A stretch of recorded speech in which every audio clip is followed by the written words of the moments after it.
It is Friday morning, which is when we hear from StoryCorps, the project that records the stories of Americans across this country. Today, Mary Van Beek talks about her childhood in the 1920s. She grew up in Newark, New Jersey, the oldest of 4 children. Her parents were immigrants from Europe. As Mary tells her son Charles, her parents managed a modest life for the family until an accident changed everything. My father passed when I was only 5 years old.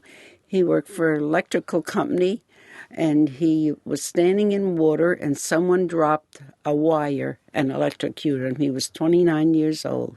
And so my mother had to go out to work, wash clothes, and clean house to try and feed 4 children. And I remember whatever Mama would get from the people that she worked for is what we wore. And I don't ever remember going to the store to get a pair of shoes because Mama couldn't afford it. I'm not saying that we looked dowdy. She said, you don't have to be dirty to be poor. I always remember that. But when Mama couldn't feed us anymore, she had to place me in a home where I would work for my keep, and I would come home every other Sunday. And this is how we try to survive. How long did you work for that family? 2 years, till I was 16.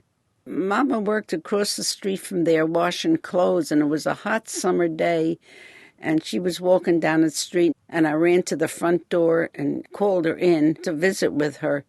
And after she left, Mrs. Blaisdell said to me, don't ever let the help come in the front door. And I said, I don't want to work here then if my mother can't come in the front door. And I packed my little suitcase and came home. I can remember that so well.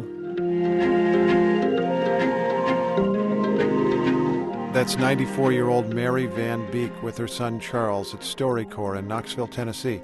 Their interview will be archived in the StoryCorps collection at the Library of Congress, and you can get the project's podcast at npr.org.